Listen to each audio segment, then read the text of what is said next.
मित्रों, आज की कहानी बहुत ही ज्ञानवर्धक कहानी है। आज की कहानी बहुत मोटिवेशनल भी है।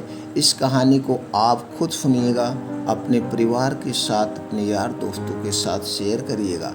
आज की कहानी का जो सारांश है, परशुराम ने कर्ण को क्यों दिया श्राप। परशुराम ने कर्ण को क्यों दिया श्राप और क्या श्राप दिया, चलिए जानते हैं इसको एक कहानी के माध्यम से। राधे राधे, जय श्री राम। दोस्तों, हमारी इस कहानी के चैनल पर आप सबका बहुत बहुत स्वागत व अभिनंदन है। दोस्तों, कर्ण द्वापर युग के महान योद्धा में से एक थे, लेकिन उनको मिला श्राप उनकी मौत का कारण बन गया। कर्ण को उनके जीवन काल में 2 श्राप मिले थे। उन्हें पहला श्राप उनके गुरु भगवान परशुराम ने दिया था, जबकि दूसरा श्राप एक ब्राह्मण ने दिया था। कर्ण को बचपन से ही धनुर्धर बनने की चाहत थी, लेकिन सूत पुत्र होने के कारण कोई उन्हें शिक्षा नहीं देता था। जब वह धनु विद्या सीखने के लिए गुरु द्रोणाचार्य के पास जाते हैं, तो वह भी कर्ण के सूत पुत्र होने के कारण उन्हें फिर धनुष विद्या देने से मना कर देता है। इससे कर्ण निराश होकर भगवान परशुराम के पास जाते हैं, लेकिन भगवान परशुराम भी सिर्फ ब्राह्मणों को ही विद्या देते थे। अब कर्ण किसी भी तरह से धनुर्विद्या सीखना चाहता था, तो वह भगवान परशुराम से झूठ बोलता है कि वह ब्राह्मण है। भगवान परशुराम भी कर्ण को ब्राह्मण समझकर उसे शिक्षा देने लगते। जब कर्ण की शिक्षा खत्म होने वाली थी, तब एक दिन उनके गुरु भगवान परशुराम दोपहर के समय कर्ण की जंघा पर सिर रखकर आराम कर रहे होते हैं। थोड़े समय बाद वहाँ एक बिच्छू आता है, जो कर्ण के जंघा में काट लेता है। अब कर्ण सोचता है कि अगर वह हिला या बिच्छू को हटाने की कोशिश की, तो गुरु परशुराम की नींद टूट जाएगी। इसलिए वह बिच्छू को हटाने की बजाय उसे डंग मारने देता है। कर्ण काफी समय तक बिच्छू के डंग से होने वाले दर्द को सहता रहता है। फिर जब कुछ समय बाद गुरु परशुराम नींद से उठते हैं, तो वह देखते हैं कि कर्ण की जांघ से खून बह रहा है। यह देखकर भगवान परशुराम गुस्से में कहते हैं, इतनी सहनशीलता सिर्फ किसी क्षत्रिय में ही हो सकती है।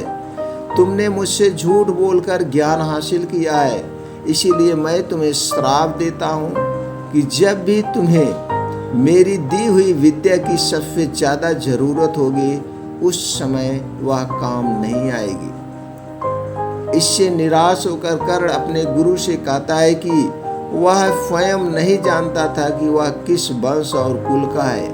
ऐसे में वह सारी बातें अपने गुरु परशुराम को बताते हैं। यह जानने के बाद भगवान परशुराम को श्राप देने पर पछतावा होता है, लेकिन दिया हुआ श्राप वापस नहीं लिया जा सकता था। इसलिए वह अपना विजय धनुष कर्ण को वरदान के रूप में देते हैं। इसके बाद कर्ण भगवान परशुराम के आश्रम से विद्या लेते हैं। इस घटना के कुछ वर्षों बाद एक दिन कर्ण जंगल में ही किसी अत्याचारी राक्षस का पीछा कर रहे थे। वह राक्षस निशाना बनाते हुए उसे मारने के लिए बाण चलाते हैं, लेकिन राक्षस अचानक गायब हो जाता है और बाण दलदल में फंस गई एक गाय को लग जाता है। बाण लगने से गाय की वहीं पर मृत्यु हो जाती है। उस गाय का स्वामी एक ब्राह्मण होता है, जो गाय की दुर्दशा देखकर कर्ण को वहीं पर श्राप दे देता है। श्राप में ब्राह्मण कहता है कि जिस तरह तुमने एक असहाय गाय को मारा है, ठीक उसी तरह ही एक दिन तुम्हारी भी मृत्यु होगी। आगे चलकर इन दोनों श्राप का प्रभाव महाभारत के युद्ध में नजर आया। युद्ध के दौरान कर्ण के रथ का पहिया दलदल में फंस जाता है। जब कर्ण उसे निकालने के लिए रथ से उतरता है, तभी अर्जुन बाण चला देता है, जिससे कर्ण की मृत्यु हो जाती है। दोस्तों, इस कहानी से आपको क्या ज्ञान प्राप्त हुआ? आपने इस कहानी से क्या शिक्षा हासिल की? कमेंट सेक्शन में हमें ज़रूर बताएं। फिर मिलते हैं ऐसी ही और ज्ञानवर्धक बातों के साथ अगले वीडियो में। तब तक आप अपने परिवार के साथ खुशियाँ मनाइए और अपने जीवन का आनंद लीजिए।